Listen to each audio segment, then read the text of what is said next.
न मर कर भी वतन की उल्फत, दिल से निकलेंगी न मर कर भी वतन की उल्फत, मेरी मिट्टी से भी खुशबुए वफा आएंगी। अज़ीज़ाने वतन, आज का दिन वतन और अहले वतन दोनों के लिए सआदत का दिन है। अज़ीज़ाने ग्रामी, जश्न का ये दिन यौम शहीद 26 जनवरी हिंदुस्तानियों को यूं ही नहीं मिला। इसके लिए बड़ी से बड़ी कुर्बानियाँ देनी पड़ी, लाखों जानों के नजराने पेश करना पड़े, तब जाकर 26 जनवरी को जश्न मनाने का ये ज़रीन मौका हम हिंदुस्तानियों को नसीब हुआ।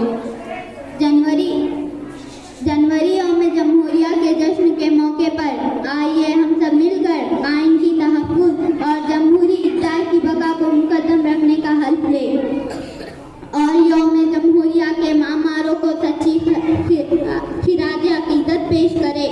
मुहिब्बाने वतन, आइए और नज़र डालिए, मंजिल को हासिल करने में हम हिंदुस्तानियों को गुर्बत, बेरोजगारी और ऐसी कई अहम मसाइल से आज़ादी हासिल करना अभी बाकी है।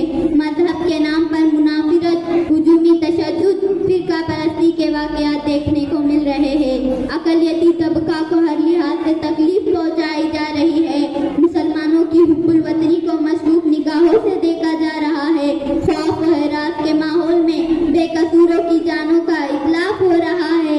इन सारी बातों को ज़हन में रखकर सोचे तो ऐसा महसूस होता है कि मौजूदा हालात के पेश नज़र ये कहना गलत ना होगा कि हिंदुस्तान आज भी आज़ादी का मुंतज़िर है।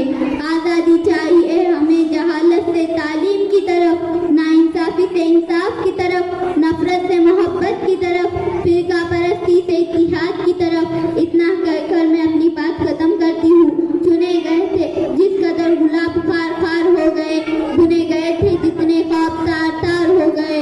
गुलाब है न ख्वाब है, अज़ाब ही अज़ाब है, चमन को फिर बहार दो, मेरा वतन सवार दो। अल्लाह हाफ़िज़।